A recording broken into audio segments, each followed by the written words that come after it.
नमस्कार, म प्रतिमा चौधरी। नमस्कार, म कावेरी पौडेल। राति 8 बजेको जनता समाचारमा स्वागत छ। सबैभन्दा पहिले प्रमुख समाचार। दैनिक 1400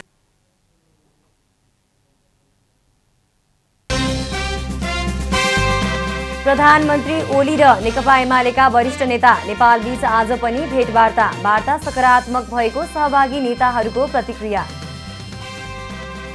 कम्युनिस्ट आन्दोलनभित्र प्रतिक्रियावाद घुसेको नेकपा माओवादी केन्द्रका अध्यक्ष दाहालको भनाई। प्रतिगामी सोच भएकाले नेकपाको एकता टुक्र्याउन खोजेको आरोप। असार महिनासम्ममा नेपालमा 3 लाख व्यक्तिमा कोरोना संक्रमण देखिन सक्ने स्वास्थ्य मन्त्रालयको अनुमान। 60,000लाई अस्पतालमा उपचार गर्नुपर्ने भनाई। चीन र अस्ट्रेलिया बीच कूटनीतिक सम्बन्धमा तनाव थपिँदै क्यानबेराद्वारा चीन सरकारले अघि सारेको BRI सम्झौता रद्द। र T20 त्रिदेशीय सिरिजमा नेपालको शानदार जित। मलेसियालाई 69 रनले पराजित गर्दै फाइनलमा प्रवेश।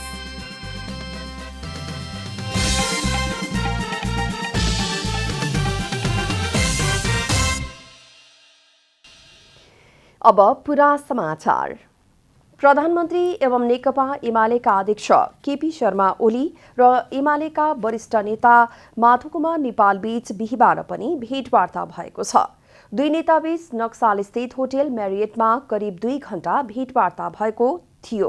भेटपछि बाहिरिने क्रममा नेता नेपालले वार्तामा कुनै प्रगति नभएको संक्षिप्त प्रतिक्रिया दिनुभएको छ। तर प्रधानमन्त्री ओलीका आर्थिक सल्लाहकार तथा एमाले नेता मोतीलाल दुग्गडले भने वार्ता सकारात्मक भएको प्रतिक्रिया दिनुभयो। पार्टीलाई एक ढिक्का बनाइराख्न दुवै नेता सहमत भएको नेता दुग्गडले जानकारी दिनुभयो। यो यत्रो ठुलो जुन एउटा इस्यु छ हैन, घाउ त पुरानो छ नि, त्यो घाउ एक दुईटा वार्तामा त्यो टुङ्गिँदैन। तर यो चाहिँ हिजोभन्दा आज सकारात्मक भयो, आजभन्दा भोलि सकारात्मक हुने चान्स छ। दुवैजना नेताको एउटै धारणा एउटै भावना छ, कुनै हालतमा पनि यो पार्टी टुट्दैन। हिजो पनि दुवै नेताबीच सोही होटलमा भेट भएको थियो। अर्को भेटवार्ता शनिबार पुनः हुने बताइएको छ।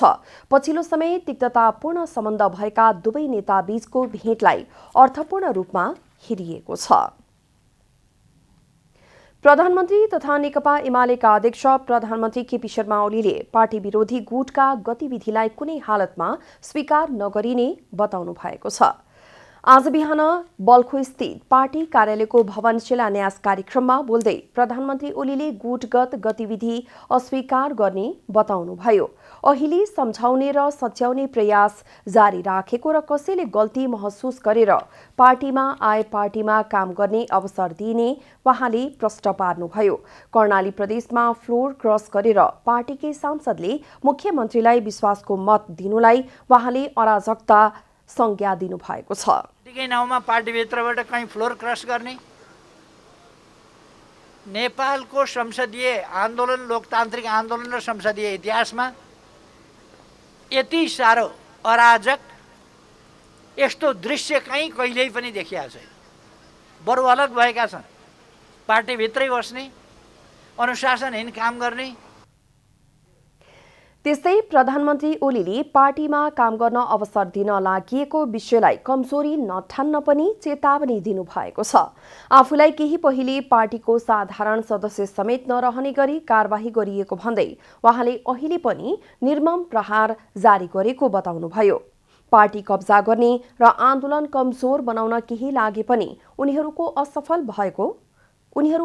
भएको उहाँको भनाइ छ। मलाई पनि यस्तो भयो कि साधारण सदस्यताबाट पनि निष्कासन गर्ने, दलको नेताबाट हटाउनु एउटा कुरा थियो, अध्यक्षबाट हटाउनु एउटा कुरा थियो, तर साधारण सदस्य पनि नरहने गरी पार्टी कब्जा गर्ने, आन्दोलन ध्वस्त पार्ने, हामीहरूलाई त माटामै मिलाइदिने भन्ने उनीहरूको थियो।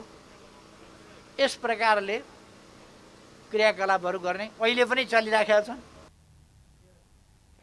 आफूहरूलाई दलविहीन बनाउनु प्रयास गरिएको भए पनि त्यसलाई असफल बनाएको उहाँको भनाइ छ। आन्दोलन सफलताको साथ अघि बढेको र निराश नहुन पनि उहाँले आग्रह गर्नुभएको छ। नेकपा माओवादी केन्द्रका अध्यक्ष पुष्पकमल दाहालले कम्युनिस्ट आन्दोलनभित्र प्रतिक्रियावाद घुसेको बताउनु भएको छ। लेनिन दिवसको अवसरमा पार्टी कार्यालयमा भएको कार्यक्रममा अध्यक्ष दाहालले नेपाली कम्युनिष्ट आन्दोलनमा प्रतिक्रियावादी शक्ति घुसेको बताउनु भएको हो। उहाँले कम्युनिष्टहरूको एकतालाई नरुचाउने शक्तिले प्रतिगामी सोच भएकाहरूलाई साथ लिएर टुक्र्याउन खोजेको आरोप पनि लगाउनुभयो। कम्युनिष्ट आन्दोलनलाई बचाइराख्न एकजुट भएर अगाडि बढ्नुको विकल्प नरहेको पनि उहाँले बताउनुभयो। अहिले बाहिर भनिए जस्तो नेकपा माओवादी केन्द्र कमजोर नभएको पनि दाहालले बताउनुभयो। तर पार्टीलाई बलियो बनाउने गरी काम गर्नुपर्ने आवश्यकता रहेको पनि अध्यक्ष दाहालले बताउनुभयो। प्रतिक्रियावाद, प्रतिगमन, प्रतिक्रान्तिकारी प्रवृत्तिलाई परास्त गर्न वैचारिक सङ्घर्षलाई नयाँ उचाइ दिने आँट गर्नुपर्ने र प्रतिक्रियावादीहरूले कम्युनिस्ट आन्दोलनलाई धराशायी पार्न जो षड्यन्त्र गरेका छन् त्यसको निम्ति हामीले राष्ट्रिय एकता कायम गर्दै राष्ट्रिय स्वाधीनताको आन्दोलनलाई नयाँ उचाइमा उठाउने सङ्कल्प गर्नुपर्दछ। कार्यक्रममा अध्यक्ष दाहालले प्रतिक्रियावादीको विरुद्ध सबै सङ्घर्ष गर्न आवश्यक रहेको बताउनुभयो। अझै पनि कम्युनिष्ट आन्दोलनको एकताको झण्डा उठाउन छाड्न नहुने उहाँको भनाइ छ। पार्टीका सबै नेता कार्यकर्ताहरूलाई जनतामा गएर काम गर्न र राष्ट्रलाई एकताबद्ध बनाउन पनि दाहालले आह्वान गर्नुभएको छ। नेकपा एमालेबाट निलम्बनमा परेका 4 जना नेताहरूले आफूहरूसहित 27 जना सांसदको पद खारेजी हुने प्रक्रिया रोक्न माग गर्दै सर्वोच्चमा बिहिबार रिट दर्ता गरेका छन्। रिटको प्रारम्भिक सुनवाईका लागि आइतबारलाई पेशी तोकिएको सर्वोच्चले जनाएको छ। माधव कुमार नेपाल, सुरेन्द्र पाण्डे, घनश्याम भूषाल र भीम रावलको तर्फबाट संयुक्त रूपमा पेश गरिएको रिटमा अन्तरिम आदेश माग गरिएको हो। पुनर्स्थापित एमालेको केन्द्रीय कमिटी बैठक बोलाउने अन्तरिम आदेश माग गर्दै सर्वोच्च अदालतमा रिट निवेदन दर्ता गराएका छन्। ती नेताहरूले निर्वाचन आयोगमा कायम रहेको एमालेका अभिलेख र विवरणमा कुनै परिवर्तन नगराउनु भन्ने परमादेश आयोगका नाममा समेत जारी हुनुपर्ने माग गरेका छन्। त्यस्तै आफूहरूले दल त्याग गरेको भने एमालेले कारबाही गर्न सक्ने पूर्ण आशंका भएकाले सो कार्य रोक्न र संघीय संसद सचिवालयलाई पनि सांसद पद रिक्त गर्ने प्रक्रियाको पत्र गएमा सो कार्य नगर्न परमादेश माग गरिएको छ। यसैबीच नेकपा एमालेका प्रमुख सचेतक विशाल भट्टराईले माधव कुमार नेपाल पक्षधर सांसदहरूले बुझाएको स्पष्टीकरणलाई विश्लेषण गरेर थप कारबाही अगाडि बढाइने बताउनु भएको छ। नेकपा एमालेले संघीय संसदका 27 र कर्णाली प्रदेशमा पार्टीको हुइप विपरीत फ्लोर क्रस गर्ने सांसदहरूलाई स्पष्टीकरण सोधेको थियो। प्रमुख सचेतक भट्टराईले सांसदहरूले स्पष्टीकरण बुझाउन थालेको र प्राप्त स्पष्टीकरणको विश्लेषण गरेर थप कारबाही अगाडि बढाउने बताउनुभयो। उहाँले केहीले संसदीय दलको कार्यालयमै उपस्थिति भएर त केहीले इमेलबाट स्पष्टीकरण पत्र पठाएको बताउनुभयो। पार्टीमा समानान्तर गतिविधि गर्ने, कर्णाली प्रदेशको व्हिप उल्लङ्घन गर्ने काममा नेतृत्वदायी भूमिका निर्वाह गरेका कारण सांसदहरूलाई स्पष्टीकरण सोधिएको भट्टराईले बताउनुभयो। उहाँहरूले गर्नुभयो, त्यसका लागि चाहिँ पार्टीले स्पष्टीकरण सोधेको छ र म तपाईँहरूको सञ्चार माध्यम मार्फत स्पष्ट गर्न चाहन्छु कि उहाँहरूमाथि पार्टीले कारबाही गर्छ, पार्टीले निष्कासन गर्छ र यो पार्टी चाहिँ नि तपाईँको हाट बजार जस्तो बन्न हामी कुनै हालतमा दिँदैनौँ।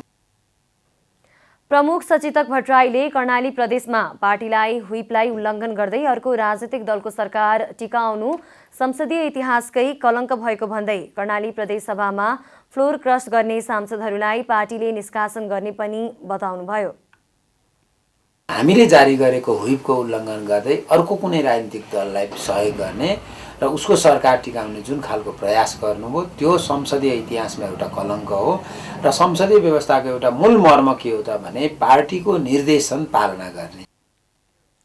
पार्टीले स्पष्टीकरण सोधेसँगै माधव नेपाल पक्षका सांसदहरूले स्पष्टीकरण दिने निर्णय गरेका थिए।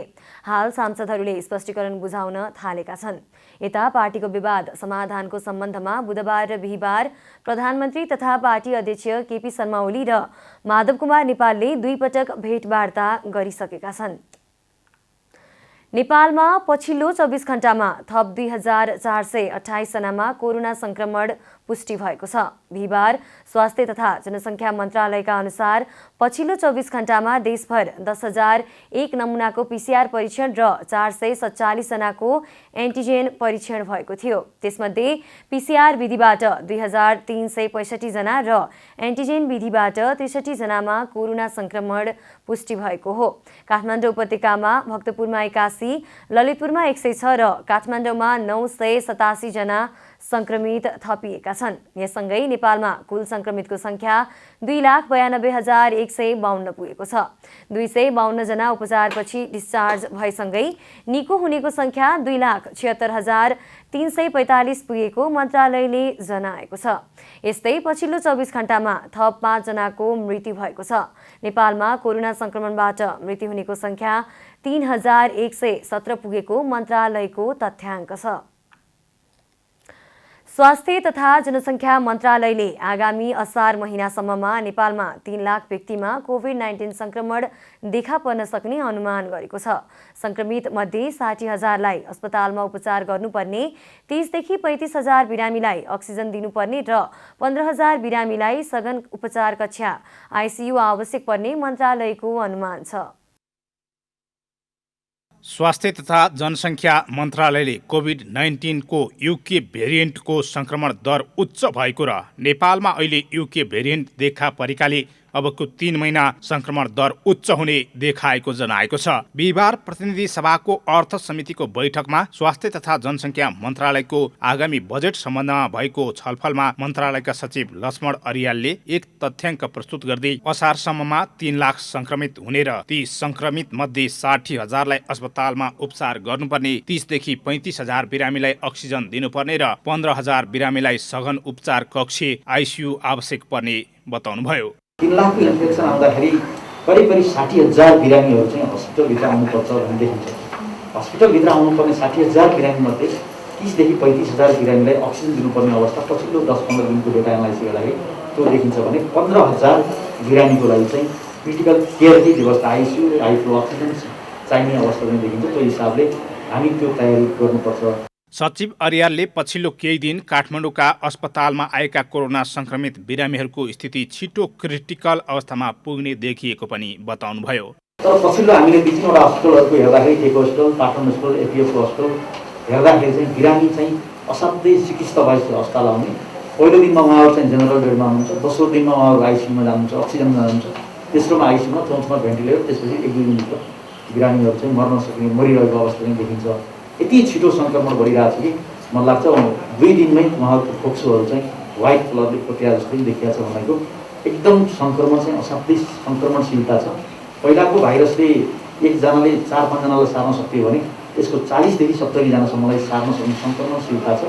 गत वर्ष देखिएको भेरिएन्टमा 1 जना संक्रमितले अरू 4-5 जनामा सार्न सक्ने भए पनि अहिलेको भेरिएन्टमा 1 जनाले 40 देखि 70 जनासम्मलाई सार्न सक्ने देखिएको छ, जुन भेरिएन्ट युके भेरिएन्ट नै भएको पुष्टि भइसकेको पनि सचिव अरियालले बताउनुभयो। मन्त्रालयले चालु आर्थिक वर्षमा कोरोना संक्रमण रोकथाम तथा नियन्त्रणका लागि करिब 8 अर्ब रुपैयाँ खर्च गरेको छ। आगामी आर्थिक वर्षका लागि 62 अर्बको सिलिङ प्राप्त भए अनुसार कार्यक्रमहरू तयार गरिएको सचिव अरियालले बताउनुभयो। यस्तै कोभिड व्यवस्थापन बाहेक थप 29 अर्ब 80 करोड रुपैयाँ बजेट आवश्यक पर्ने पनि उहाँले बताउनुभयो। सचिव अरियालले कुल जनसङ्ख्याको 72% कोभिड-19 विरुद्धको खोप लगाउने योजना बनाएको पनि बताउनुभयो।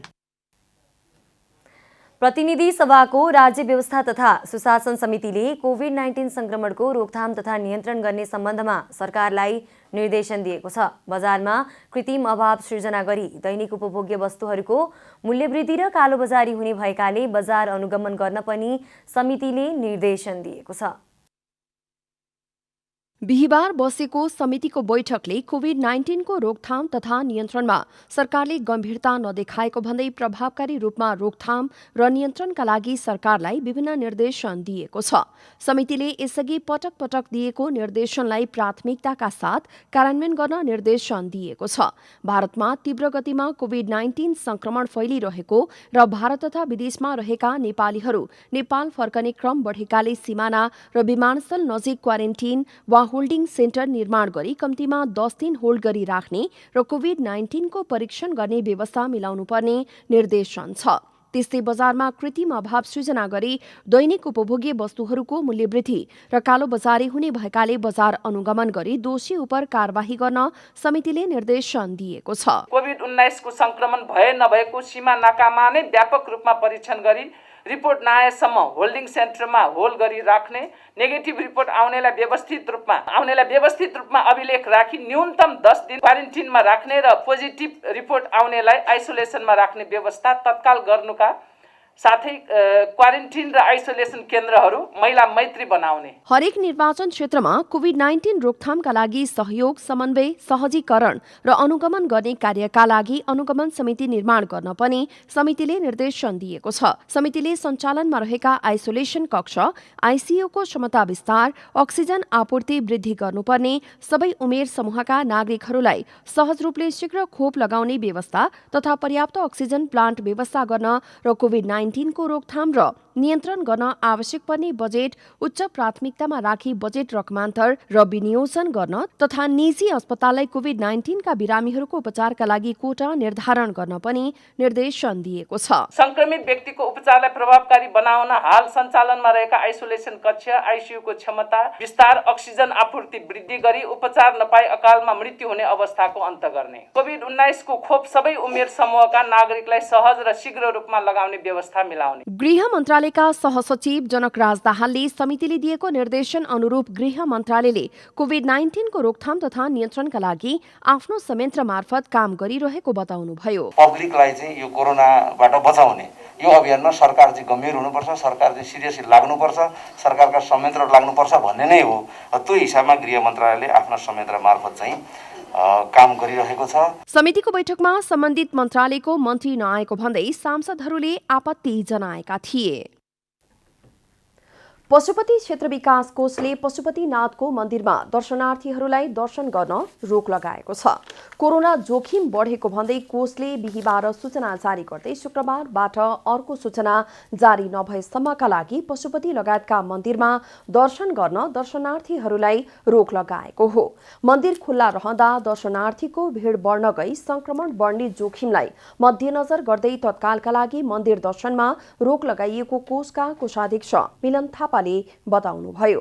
सूचना अनुसार वैशाख 10 गतिबाट अर्को व्यवस्था नभएसम्मका लागि पशुपतिनाथको मन्दिर, गुजेश्वरी मन्दिर लगायतका मन्दिरमा नित्य पूजा बाहेक अन्य क्रियाकलाप गर्न नपाउने भएको हो। संक्रामक रोग ऐन 2020 को दफा 2 ले दिएको अधिकार प्रयोग गरी कोषले अर्को व्यवस्था नभएसम्मका लागि भक्तजनहरूको लागि मन्दिर बन्द गरेको जनाएको हो। बीमा कम्पनीहरूको नियामक निकाय बीमा समितिले चैत्रसम्म दावी गरिएका सम्पूर्ण कोरोना बिमितहरूको भुक्तानी हुने जनाएको छ। विश्वमै महामारीको बीमा नहुने गरेकोमा नेपालले गल्ती गरेको भन्दै अबका दिनमा कोरोना बीमा स्थगित गरिने समितिले जनाएको छ। सरकारले नेपालमा कोरोना संक्रमण सुरु भएसँगै गत साल साउनबाट सञ्चालनमा ल्याएको कोरोना बीमा योजनाले सुरुका दिनमा बीमा गर्नेहरू र बीमा कम्पनीमा जुन उत्साह थियो, बिस्तारै संक्रमितको संख्या थपिन सुरु भएसँगै त्यो उत्साह न बीमा कम्पनीमा रह्यो न त बीमित माझ नै रह्यो। सोचे भन्दा तीव्र दरमा माग दाबी परेपछि बीमा कम्पनीहरू भुक्तानी दिन असमर्थ रहे। बीमितहरूले कोरोना लागेर निको भएको महिनौसम्म पनि भुक्तानी नपाउँदा बीमा कम्पनीहरूको विश्वसनीयतामाथि नै प्रश्न गरे। नेपाल सरकारको जुन एउटा पोलिसी अन्तर्गत हामीले बिमा गरेका थियौँ, तर अहिलेसम्म हामीलाई यसको रेस्पोन्स पनि आएन र फोन पनि गरेको छैन र अहिलेसम्म हामीले त्यो पैसा जुन एउटा बिमाको पाउनु पनि पैसा पाएको पनि छैन र यसकारणले अब हामीलाई चाहिँ जीवन बिमाप्रति पनि विश्वास घट्न थाल्यो। कोरोना बीमाले उब्जाएको प्रश्नपछि बीमा कम्पनीहरूको नियामक निकाय बीमा समितिले 2077 चैतसम्म पर्न आएको सम्पूर्ण कोरोना बिमितहरूको दाबी भुक्तानी हुनेमा आश्वस्त हुन आग्रह गरेको छ। विश्वमै महामारीको बीमा नहुने गरेकोमा नेपालले गल्ती गरेको भन्दै अबका दिनमा कोरोना बीमाले निरन्तरता नपाउने समेत समितिले स्पष्ट पारेको छ। एकदम विश्वस्त भए हुन्छ। सबैले चाहिने हामी कहाँ फाइल भइसकेको र हाम्रो चाहिने स्वास्थ्य मन्त्रालय अन्तर्गतको इडिसिटीले चाहिने भेरिफाई गरिसकेको जति डकुमेन्टहरू छ ती सबै डकुमेन्टहरू चाहिने अब ठिक हो भन्ने कुरो प्रमाणित भएर आउने हो। अब अहिले नै हामीलाई लाग्छ अहिले नै हामीले करिब 70,000 त भुक्तानी गरिसक्यौँ। अब 20-22,000 भुक्तानी छ, त्यो पनि भुक्तानी यो क्रममै रहेको छ। त्यस कारणले दाबी गरिसकेको बिमारी भएर चाहिँ नि अब त्यो चाहिँ नि ठिक भएको सबै प्रमाणहरू चाहिँ संलग्न भएर आएको डकुमेन्ट छ।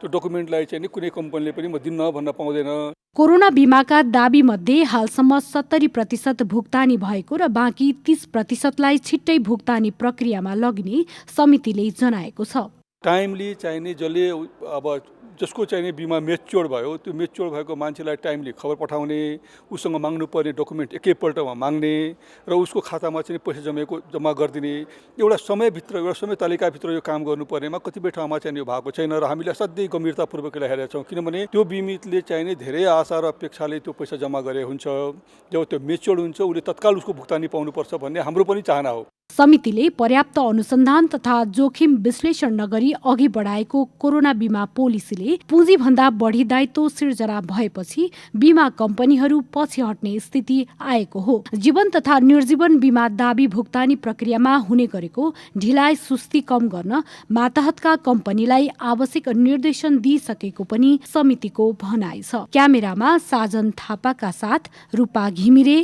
काठमाडौँ। कोरोना महामारी नियन्त्रणका लागि उपत्यकामा चल्ने सार्वजनिक सवारीले सरकारले जारी गरेको मापदण्ड पालना गरी नगरेको चेक जाँच गर्न काठमाडौँका विशेष स्थानमा ट्राफिक प्रहरी परिचालित भएका छन्।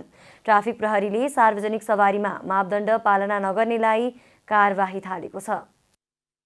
महानगरीय ट्राफिक प्रहरी महाशाखाले कोरोना जोखिम नियन्त्रणका लागि काठमाडौँको विभिन्न 20 स्थानमा ट्राफिक प्रहरी खटाएको छ।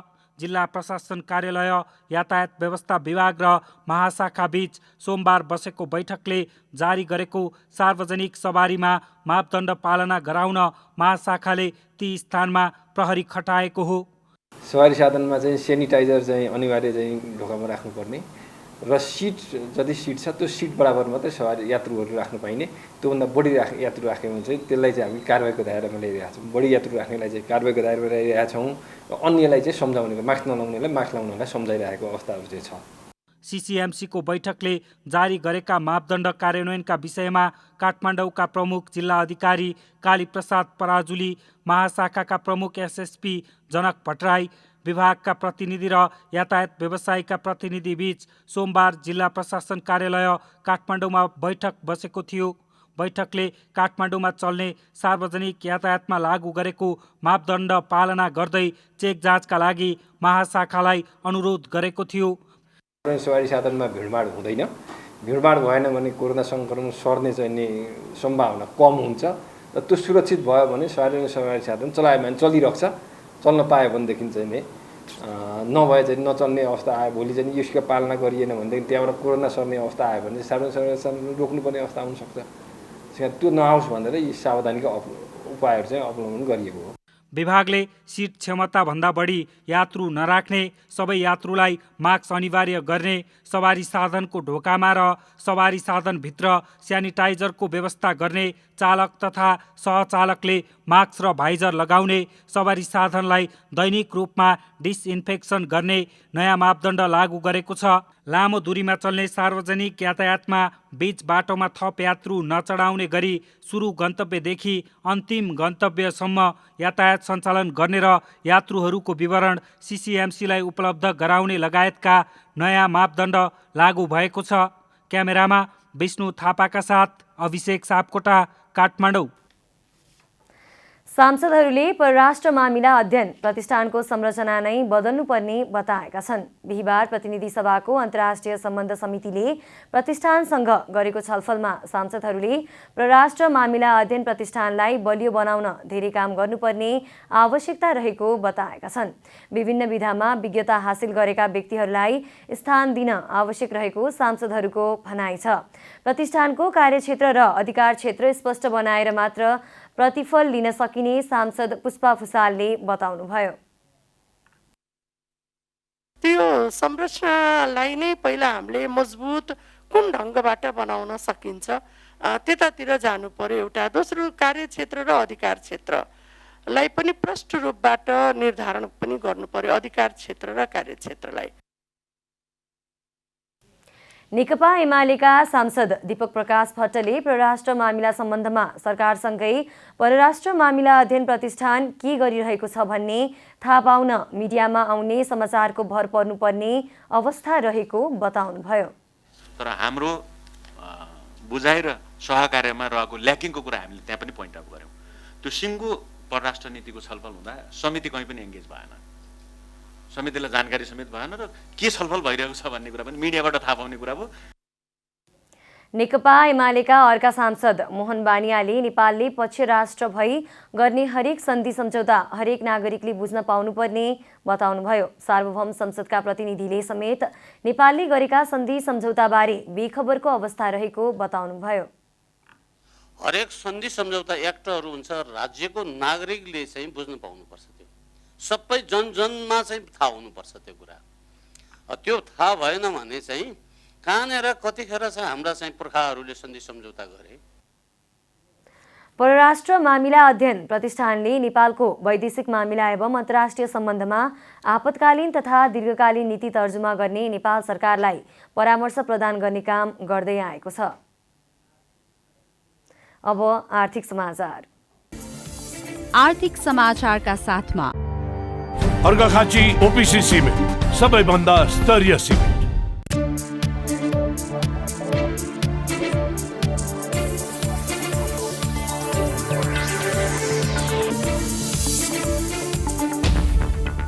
चालु आर्थिक वर्षको चैत महिनासम्ममा विभिन्न देशबाट नेपालमा 11 खर्ब 11 अर्ब बढीको वस्तु आयात भएको छ। भन्सार विभागले सार्वजनिक गरेको चालु आर्थिक वर्षको चैत महिनासम्मको तथ्याङ्क अनुसार गत वर्षको सोही अवधिको तुलनामा यो वर्ष वस्तु आयात 13.12% बढेको छ। गत वर्ष चैत महिनासम्ममा 9 खर्ब 82 अर्ब 53 करोड 48,40,000 रुपियाँ बराबरको वस्तु आयात भएको थियो भने चालु आर्थिक वर्षको 9 महिनासम्ममा 11 खर्ब 11 अर्ब 39 करोड 54,57,000 रुपियाँ बराबरको वस्तु आयात भएको छ। त्यस्तै चालु आर्थिक वर्षको समीक्षा अवधिमा नेपालबाट विभिन्न देशहरूमा 94 अर्ब 76 करोड 71,10,000 रुपियाँ बराबरको वस्तु निर्यात भएको छ। यो गत वर्षको सोही अवधिको तुलनामा 20.23% बढेको हो। गत वर्ष 78 अर्ब 81 करोड 86,61,000 रुपियाँ बराबरको वस्तु नेपालबाट विभिन्न देशहरूमा निर्यात भएको थियो। नेपाल राष्ट्र ब्याङ्कले ब्याङ्क तथा वित्तीय संस्था र विभिन्न प्रकारका संस्था, एजेन्ट, भुक्तानी सेवा सञ्चालकहरूबाट सेवा लिँदा कुनै गुनासो भए अनलाइनबाटै गुनासो दर्ता गर्न सक्ने व्यवस्था गरेको छ। राष्ट्र ब्याङ्कले वित्तीय ग्राहक संरक्षणका लागि सञ्चालनमा ल्याएको वेब पोर्टल मार्फत अब प्रत्यक्ष रूपमा वित्तीय क्षेत्रको नियामक निकाय राष्ट्र ब्याङ्कमा गुनासो गर्न पाइने भएको हो। यस आधारमा अब अनलाइन मार्फत नै सेवाग्राहीले नियामक केन्द्रीय ब्याङ्कमा आफ्ना गुनासाहरू दर्ता गराउन सक्नेछन्। कानुनी पालना गराउन तथा ग्राहकको हितलाई प्राथमिकतामा राखी वित्तीय मध्यस्थता सेवा प्रदान गर्नका लागि नयाँ पोर्टल निर्माण गरी सेवा सुरु गरेको केन्द्रीय ब्याङ्कले जनाएको छ। पछिल्लो समय ब्याङ्क तथा वित्तीय संस्थाका सेवाग्राहीले कारोबार नभए पनि खाताबाट रकम काटिएको, एटिएम कार्डहरूको प्रयोग गर्दा खाता डेबिट भई गुनासो गर्दा पनि पैसा खातामा फिर्ता नभएको लगायतका गुनासो बढी मात्रामा गर्दै आएका छन्। अन्तर्राष्ट्रिय बजारमा प्रभावका कारण सुनको मूल्य बढ्ने क्रम जारी रहेको छ। बिहिबार मूल्य तोलामा 200 रुपियाँले बढेर छापावाला सुन प्रति तोला 92,200 रुपियाँमा कारोबार भएको नेपाल सुन चाँदी व्यवसायी महासङ्घले जनाएको छ। बुधबार छापावाला सुन प्रति तोला 92,000 रुपियाँमा कारोबार भएको थियो। बिहिबार तेजाबी सुन प्रति तोला 91,700 रुपियाँमा कारोबार भएको छ। चाँदी तोलामा 25 रुपियाँले बढेर 1,335 रुपियाँमा कारोबार भएको छ। अन्तर्राष्ट्रिय बजारमा मूल्य बढेर सुन प्रति औँस $1,793 हाराहारीमा कारोबार भइरहेको छ। साताको अन्तिम कारोबार दिन बिहिबार शेयर बजार परिसूचक नेप्सेमा दोहोरो अङ्कको सुधार देखिएको छ। नेप्से 15.80 अङ्कले बढेर 2,648 अङ्कमा पुगेको छ। बजारमा क वर्गका परिसूचकको मापन गर्ने सेन्सिटिभ इन्डेक्स 3.21 अङ्कले बढेको छ। बजारमा होटल्स तथा पर्यटन र म्युचुअल फन्ड बाहेक बाँकी सबै समूहको परिसूचकमा सुधार आएको छ। बजारमा 214 कम्पनीका 1,30,32,823 किता सेयर 75,108 पटक खरिद बिक्री हुँदा 5 अर्ब 91 करोड 51 लाख रुपियाँ बराबरको कारोबार भएको छ।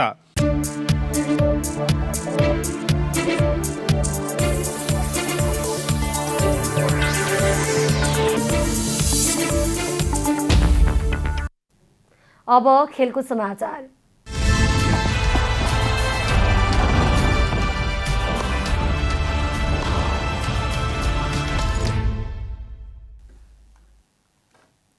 नेपाल त्रिदेशीय टी20 सिरिजको फाइनलमा प्रवेश गरेको छ। मलेसियालाई 69 रनले पराजित गरेपछि नेपाल शीर्ष स्थानमा रहँदै फाइनलमा पुगेको हो। कीर्तिपुर स्थित त्रिवी क्रिकेट मैदानमा सम्पन्न खेलमा नेपालले मलेसियामाथि 69 रनको शानदार जित हासिल गर्यो। टी20 प्रतियोगितामा स्पिनर सन्दीप लामिछानेको 100औं खेल सम्झन लायक रह्यो। टस हारेर ब्याटिङमा उत्रिएको नेपालले निर्धारित 20 ओभरमा 7 विकेट गुमाउँदै 217 रनको योगफल तयार गरेको थियो। प्रत्युत्तरमा मलेसियाले 19.1 ओभरमा अल आउट हुँदै 148 रनमा सीमित भयो। अघिल्ला 3 खेलमा 3वटा अर्धशतक हानेर कीर्तिमान बनाएका कुशल भोर्तेल चौथो खेलमा भने जम्न सकेनन्। उनी 16 रनमै आउट भए। नेपालका लागि करण केसीले सर्वाधिक 45 रन बनाए।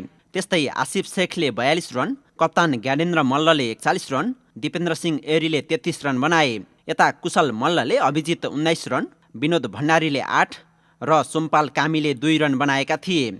बलिङतर्फ नेपालका सन्दीप लामिछाने, कमल सिंह एरी र सोमपाल कामीले समान 3-3 विकेट लिँदा सुशान भारीले 1 विकेट लिएका थिए। 218 रनको विशाल लक्ष्य पछ्याएको मलेसियाका ब्याट्सम्यानहरू नेपाली बलर सामु निरीह देखिए। मलेसियाका लागि अमिनुद्दिन राम्लीले सर्वाधिक 41 रन बनाए। त्यस्तै कप्तान अहमेद फैजले 31 रन, फिक्री सामले 14, भिरानदीप सिंहले 13 र मोहम्मद वाफिकले 12 रन बनाए। अन्य 5 ब्याट्सम्यानहरूले भने दोहोरो रन समेत बनाउन सकेनन्।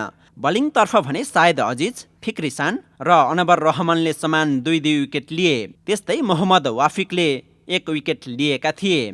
खेलका man of the match Sompal Kami घोषित भएका थिए। मलेसियासँगको जितसँगै नेपाल तालिकाको शीर्ष स्थानमा रहँदै फाइनल प्रवेश गरेको हो। फाइनलमा नेपालले शनिबार नेदरल्यान्डसँग प्रतिस्पर्धा गर्नेछ। अब मौसम समाचार।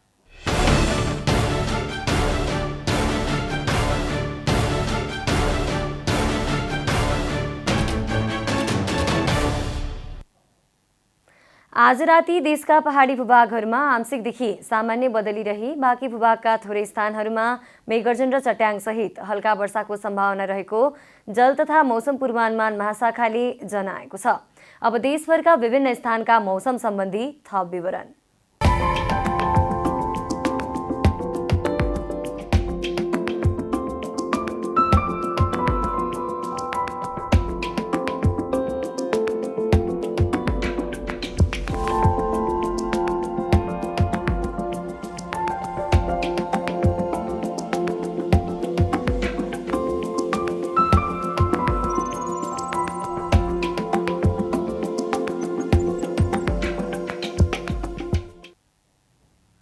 अन्त्यमा आजको डायरी।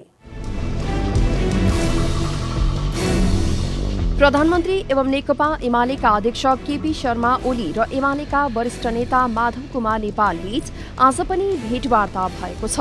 भेटपछि बाहिरिने क्रममा नेता नेपालले वार्तामा कुनै प्रगति नभएको संक्षिप्त प्रतिक्रिया दिनुभयो। तर प्रधानमन्त्री ओलीका आर्थिक सल्लाहकार तथा एमाले नेता मोतीलाल दुगडले भने वार्ता सकारात्मक भएको प्रतिक्रिया दिनुभएको छ। नेपालमा पछिल्लो 24 घण्टामा थप 2428 जनामा कोरोना संक्रमण पुष्टि भएको छ। यो सँगै नेपालमा कुल संक्रमित संख्या 2,92,152 पुगेको छ। 252 जना डिस्चार्ज भएसँगै निको हुनेको संख्या 2,76,345 पुगेको छ भने पछिल्लो 24 घण्टामा थप 5 जनाको मृत्यु भएको छ। यो सँगै मृतक संख्या 3,117 पुगेको छ। पशुपति क्षेत्र विकास कोषले पशुपतिनाथको मन्दिरमा दर्शनार्थीलाई दर्शन गर्न रोक लगाएको छ। कोरोना जोखिम बढेको भन्दै कोषले बिहिबार सूचना जारी गर्दै शुक्रबारदेखि अर्को सूचना जारी नभएसम्मका लागि पशुपति लगायतका मन्दिरमा दर्शन गर्न दर्शनार्थीहरूलाई रोक लगाएको हो। चीन र अस्ट्रेलिया बीचको कूटनीतिक सम्बन्धमा तनाव थपिँदै जाँदा क्यानबेराले बेजिङसँगको एउटा महत्वपूर्ण सम्झौता रद्द गरेको छ। अस्ट्रेलिया सरकारले विक्टोरिया राज्य सरकारसँग चीन सरकारले अघि बढाएका belt and road initiative BRI सम्झौता रद्द गरेको हो।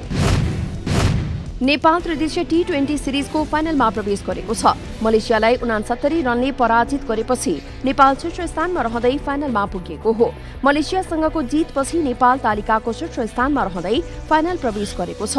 फाइनलमा नेपालले शनिबार नेदरल्यान्डसँग प्रतिस्पर्धा गर्नेछ।